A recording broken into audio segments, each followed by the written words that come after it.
जय बाबा बर्फानी, भूखे कौन प्यासे को पानी। नमस्कार दोस्तों, आप सबका स्वागत है मेरे चैनल पर। मैं हूं आपका होस्ट सुशील गोयल। उम्मीद करता हूं आप सब लोग अच्छे से होंगे। दोस्तों, इस वीडियो में आपको अमरनाथ यात्रा के लिए बैग पैकिंग कैसे करनी है उसके बारे में कंप्लीट इन्फॉर्मेशन दूंगा। वीडियो स्टार्ट करने से पहले आपको कहना चाहूंगा कि यूट्यूब पर मेरा चैनल सब्सक्राइब और फेसबुक और इंस्टाग्राम पर मेरा पेज लाइक फॉलो जरूर कर दीजिएगा। और साथ में ये भी कहना चाहूंगा कि हर बुधवार और रविवार शाम 7 से 8 बजे तक यात्रियों की क्वेरी सोल्व करने के लिए मैं लाइव स्ट्रीमिंग करता हूँ।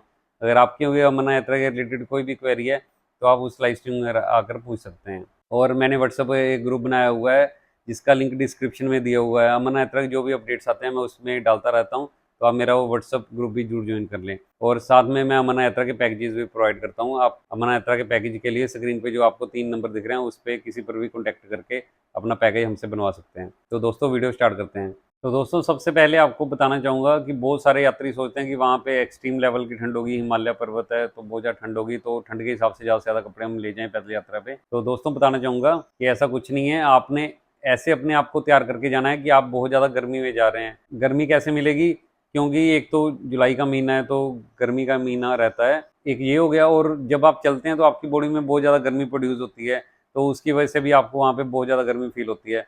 तो दिन के टाइम में वहाँ पे बहुत ज़्यादा गर्मी होती है, तो इसलिए आपने गर्मी के हिसाब से अपनी प्रिपरेशन करके आनी है। हाँ, अगर बारिश हो जाए उस केस में, या फिर रात के टाइम, दो टाइम ठंड मिलती है आपको। अदरवाइज़ आपको पूरी यात्रा में सिर्फ गर्मी ही गर्मी मिलेगी। तो आपने इसके हिसाब से अपना बैग पैक करना है कि आप गर्मी में जा रहे हैं, ना कि आप ठंड की जगह पर जा रहे हैं। तो इसके हिसाब से अगर आप तैयारी करेंगे तो आपका बैग बहुत ही लाइट वेट बनेगा और आप पूरी यात्रा पे सुखी और खुश रहेंगे। और कोशिश कीजिएगा आपके बैग का वेट 5 किलो से कम ही रहे, ताकि आपको पूरे रास्ते में कम से कम ट्रबल आए। अगर आप बड़ा बैग बना लेते हो, भारी बैग बना लेते हो, तो आप पूरे रास्ते में ही परेशान रहेंगे, या फिर आपको पिट्ठू करना पड़ेगा, जिससे आपकी यात्रा की कॉस्ट बढ़ जाएगी। तो अब बैग पैक की बात कर लेते हैं। सबसे पहले तो जब आपने घर से चलना है तो आपने पहले से ही 2 बैग बनाकर लेकर जाने हैं। वो आपका जो मेन बैग होगा, ट्रॉली बैग हो चाहे नॉर्मल हाथ पे पकड़ने वाला बैग हो, वो बैग होएगा। उसमें आप जो भी आपके एक्स्ट्रा क्लोथ हैं सारे कैरी करेंगे। और दूसरा जो स्मॉल बैग, पिट्ठू बैग होगा जो मिड साइज़ का हो, तो वो अच्छा है। घर से बनेगा तो आपका बहुत अच्छा रहेगा, ताकि आपको वहाँ पे जाकर कोई किस तरीके की ट्रबल नहीं होगी कि क्या करें अलग क्या ना करें। घर से ही बना होगा तो सीधे ही आपने वो बैग अपना उठाना है और अपनी यात्रा स्टार्ट कर देनी है। तो आप पॉलीथीन में अपने कपड़े कैरी कर सकते हैं, ताकि अगर बारिश हो जाए तो आपके कपड़े अंदर से गीले ना हो, चाहे बैग गीला हो जाए। तो यानी कि 2 बैग जो हो गए। और जो पैदल रास्ता का बैग है वो पिट्ठू ही होना चाहिए, ध्यान रखिए। बहुत सारे यात्री हाथ से पकड़ने वाला बैग ले जाते हैं और पूरे रास्ते में परेशान रहते हैं, क्योंकि जब आप कंफर्ट तभी फील करते हैं अगर आपकी पीठ पे बैग है। अगर आपके हाथ में बैग है तो आप उससे आपको डिस्कम्फर्ट रहता है।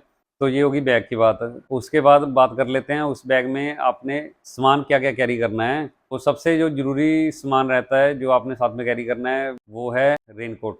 रेनकोट सबसे जरूरी है जब आपने अमरनाथ यात्रा पे आना है। तो रेनकोट कैसा चाहिए? 2 तरह के रेनकोट आते हैं। एक होता है प्लास्टिक वाला बिल्कुल हल्का सा, और दूसरा आता है बढ़िया क्वालिटी का। 2 तरह के आते हैं। इसको डिसाइड करने का भी एक मैंने जो अपने तरफ से पैमाना सोचा हुआ है वो आपको आगे बताता हूँ। तो पहले तो ठीक है, आपको रेनकोट जरूरी है, ये आपने ध्यान रखना है। और दूसरा होता है फिर उसके बाद जैकेट आ जाती है। बहुत सारे यात्री पूछते हैं कितनी जैकेट साथ में लेकर जानी चाहिए, कितनी ठंड होगी, इनरवेयर कितने लेकर जाने चाहिए। तो आपको बताना चाहूँगा, इनरवेयर तो आपने बिल्कुल गलती से भी नहीं लेकर जाने, क्योंकि यात्रा में दिन के टाइम में एक्सट्रीम गर्मी रहती है, तो आपको इनरवेयर की कोई ज़रूरत नहीं पड़ेगी। अगर आप पहन के चल जाते हैं वहाँ पे गर्मी लगेगी तो आपको वो बैग में डालना पड़ेगा, जिससे आपका बैग का वज़न बढ़ेगा।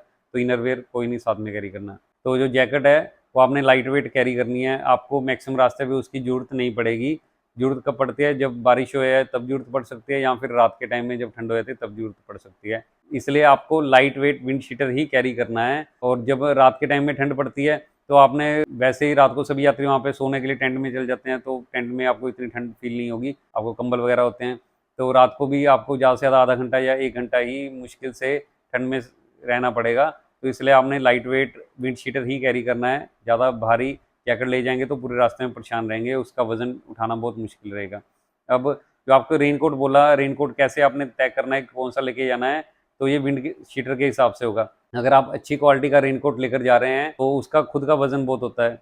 अगर आप वो लेकर जाएँ तो कोशिश कीजिए विंड शीटर भी ना लेकर जाएँ।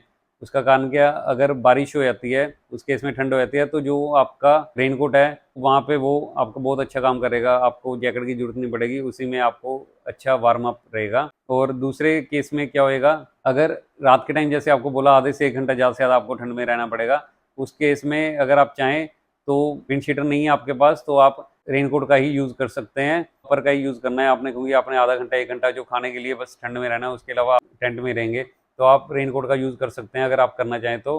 अगर आपको उससे डिस्कम्फर्ट होता है तो फिर आपको विंड शीटर रखना ही पड़ेगा। और अगर आप विंड शीटर रख रहे हैं तो आप कोशिश कीजिए फिर आप जो हैवी रेनकोट है वो ना कैरी करें, उसकी जगह आप लाइट वेट लिफाफे टाइप रेनकोट आते हैं वो कैरी करें। उससे क्या होगा, आपका वेट कम बढ़ेगा, क्योंकि नॉर्मल जो रेनकोट है वो काफ़ी भारी होता है।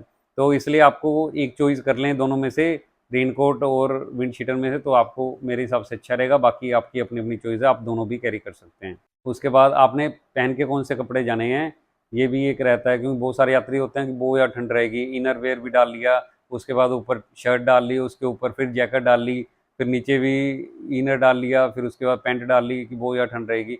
मगर बहुत ज़्यादा गर्मी मिलती है तो हालत ऐसी हो जाती है कि इतनी गर्मी हो गई है कि सारे के सारे कपड़े उतार दें, मर जाएंगे नहीं तो।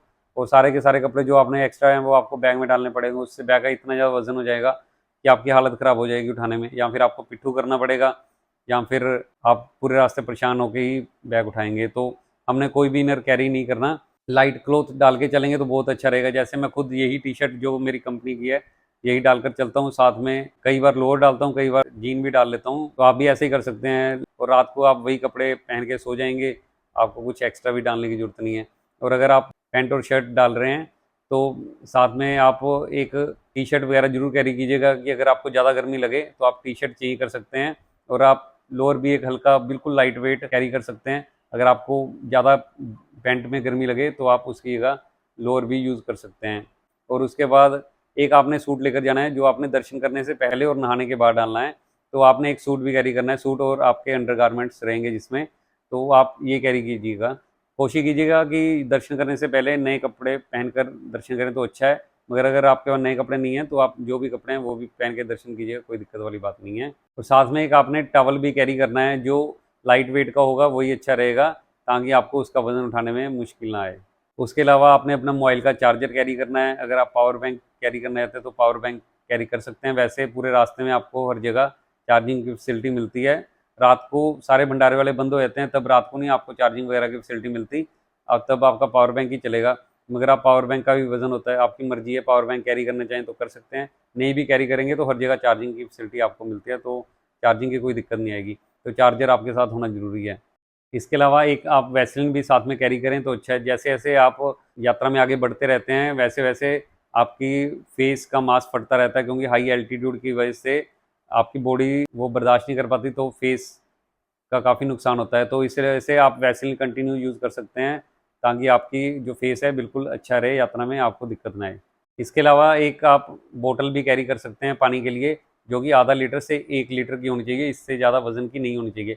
और कोशिश कीजिएगा कि आप सिर्फ पानी ना पिएँ, पानी ज़्यादा पीने से साँस फूलता है, जिससे आपको चलने में तकलीफ़ आती है। तो इसकी जगह अगर आप पानी में ग्लूकोन डी डाल के वो पिएँगे तो वो आपके लिए अच्छा रहेगा। बाकी कम से कम पानी पिएँ, या कम से कम ग्लूकोन डी वाला भी पानी पिएँ तो ज़्यादा अच्छा है। और आपको बताना चाहूँगा, अमरनाथ गुफ़ा में किसी तरीके का प्रसाद नहीं चढ़ता, आपने दूर से ही दर्शन कराने होते हैं। और मेन जो ड्राई फ्रूट का प्रसाद वहाँ पे चढ़ता है, मतलब कि दूर से ही आपने दिखाना है प्रसाद बाबा बर्फानी को, तो आप वो घर से भी कैरी कर सकते हैं, ड्राई फ्रूट अपना बैग में लेकर आ सकते हैं। वहाँ से भी मिलता है, मगर अब दुकानें बहुत कम हो गई हैं वहाँ पे प्रसाद के लिए, तो आपकी इच्छा है, आप इसका भी अगर बैग में कैरी करने हैं तो कर सकते हैं। और इसके अलावा पैदल यात्रा में अगर आपका जैसे 8-10 लोगों का ग्रुप है तो 1 या 2 चप्पल ही साथ में कैरी कीजिएगा, ज़्यादा चप्पलें सभी मत कैरी कीजिएगा, नहीं तो उसका भी आपका वज़न हो जाएगा। वहीं 1 या 2 चप्पल हैं तो रात को अगर वॉशरूम वगैरह के लिए ही चप्पल की ज़रूरत पड़ती है, तो उस टाइम सभी एक दूसरे की चप्पल पहन के जा सकते हैं वॉशरूम के लिए या फिर भंडारा खाने के लिए। उसके अलावा आप साथ में कुछ पॉलीथीन्स भी कैरी कीजिएगा। जैसे आप शूज़ नॉन वाटर प्रूफ लेकर जा रहे हैं और बारिश वगैरह होती है, आपके शूज़ गीले रहते हैं, तो जो पॉलीथीन है तो आप अपने पैरों पे डाल सकते हैं, ताकि जो शूज़ गीले हैं उसका इम्पैक्ट आपके पैरों पे ना पड़े। तो अगर आप पहलगाम से आगे पहलगाम आने वाले हैं तो आपके लिए ये बिल्कुल परफेक्ट है। और अगर आप बाल्टाल से आगे बाल्टाल आने वाले हैं या फिर पहलगाम से आगे बाल्टाल आने वाले हैं, तो मैंने एक अलग चीज़ सोची है, पता नहीं ये सही है कि नहीं, आप भी मुझे कमेंट बॉक्स में कमेंट करके बताइए कैसा आपको मेरा आइडिया लगा। तो आप चप्पल जैसे कोई ना कोई कैरी करेंगे, उसकी जगह आप सैंडल कैरी कीजिए। जब आप बाल्टाल की उतराई उतरते हैं, इतनी ज़्यादा खड़ी उतराई है कि उतरते उतरते आपका जो पैरों की उंगलियां हैं शूज़ में मर जाती हैं, बिल्कुल वो चलने के काबिल नहीं रहती, इतनी ज़्यादा दर्द होने लग जाती हैं, ऐसा होता है कि अब ना चलें बस। तो इस कंडीशन में सैंडल एक अच्छा काम कर सकते हैं। जो मैंने लास्ट ईयर ऑब्जर्व किया कि मैं खुद हर साल बाल्टाल से उतर रहा हूँ, तो उतरते उतरते बिल्कुल पैरों की उंगलियां मर जाती हैं। तो अगर वही वे सैंडल हों तो उनको आगे से रिलैक्स मिले, तो वो मेरे हिसाब से सैंडल एक बहुत अच्छा काम कर सकता है।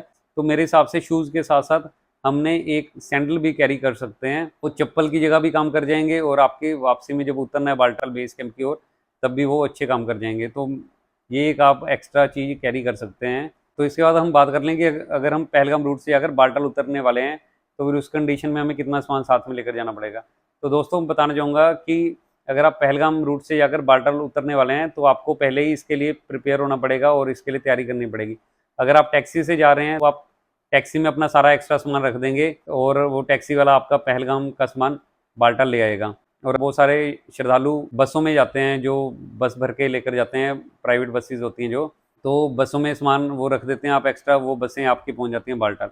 मगर अगर आप जो नॉर्मल शेयर्ड बसेज चलती हैं भगवती नगर बेस कैंप से उसमें आ रहे हैं या फिर अपनी कार से आ रहे हैं तो या फिर शेयर टैक्सी लेकर पहलगाम आ रहे हैं और फिर चाहते हैं कि आपका सामान बाल्टाल पहुंच जाए, तो ऐसा नहीं होगा। उस कंडीशन में आपको या फिर पहलगाम से आकर पहलगाम वापस आना पड़ेगा या फिर आप अपना सामान अगर साथ में कैरी कर रहे हैं तो फिर आपको पिट्ठू करना पड़ेगा, जिसके आपका बोझ बहुत बढ़ जाएगा। जैसे अब मैं क्या करता हूँ, पहलगाम से अगर मैंने बाल्टाल ही उतरना है और मैं भी बस के थ्रू ही जाऊँगा कॉन्वॉय में, तो मैं उतना ही बैग लेकर जाऊँगा जितना मैं अपना पूरे रास्ते में उठा सकूँ।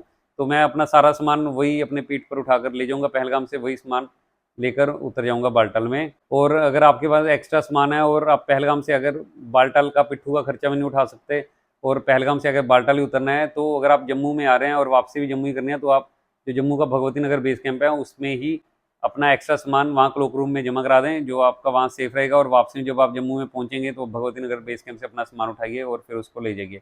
और अगर आप श्रीनगर में आ रहे हैं तो पंथा चौक बेस कैंप के क्लोक रूम में या फिर आप होटल में किसी में भी अपना सामान जमा करा सकते हैं, ताकि आप जब वापस आएँ तो अपना सामान वहाँ से उठा सकें। तो दोस्तों यही ज़रूरी सामान है जो आपको साथ में कैरी करना है। उसके अलावा अब आपको ये बताता हूँ कौन सा सामान आपने कैरी नहीं करना, जो बहुत सारे यात्री कैरी करते हैं, बाद में पूरे रास्ते में पछताते हैं। सबसे पहले टॉर्च।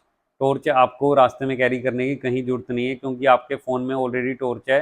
तो अगर आपको रात में वॉशरूम वगैरह भी जाना पड़ता है तो आप मोबाइल की टॉर्च का यूज़ कर लेंगे, तो फालतू में आपको टॉर्च एक्स्ट्रा कैरी करने की बैग में बिल्कुल ज़रूरत नहीं है।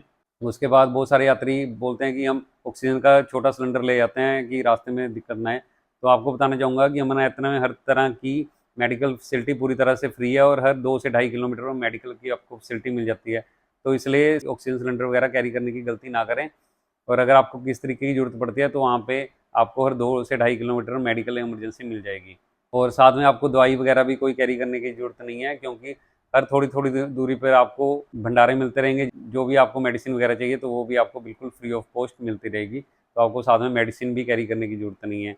और फिर बहुत सारे यात्री अम्ब्रेला भी साथ में लेकर जाते हैं। तो आपको बताना चाहूँगा कि अम्ब्रेला की भी किसी तरीके की कोई ज़रूरत नहीं है। उसका कारण क्यों? क्योंकि आपने रेनकोट डाला ही हुआ है और मेन रेनकोट ही काम करेगा। जब बारिश पड़ेगी इतनी तेज़, जो आपका अम्ब्रेला है वहाँ पे कोई काम नहीं करेगा। तो इसलिए आपको रेनकोट ही अच्छा रहेगा। तो आपको अम्ब्रेला या हिंदी में कह लें छतरी की कोई ज़रूरत नहीं है साथ में कैरी करने की। बहुत सारे यात्री खाने-पीने का सामान भी साथ में कैरी करना पसंद करते हैं। तो आपको बताना चाहूँगा अमरनाथ यात्रा में हर तरह का खाना बिल्कुल फ्री है। जगह-जगह पे भंडारे हैं, जहाँ पर भी हर 2 ढाई किलोमीटर पे आपको भंडारे मिलते रहते हैं। तो आपको साथ में खाने का पीने का कोई सामान कैरी नहीं करना बिल्कुल भी। दोस्तों ये मैंने आपको बता दिया क्या सामान आपको कैरी करना चाहिए और क्या सामान नहीं कैरी करना चाहिए। दोस्तों मेरी तरफ से मैंने आपको सब कुछ बता दिया है जो आपको रिक्वायरमेंट है। अगर आपको कुछ ना पता लगा हो तो मेरी बुधवार और रविवार शाम 7 से 8 बजे की लाइव स्ट्रीमिंग जरूर ज्वाइन कीजिएगा। आपकी जो भी क्वेरीज होगी मैं सोल्व कर दूंगा।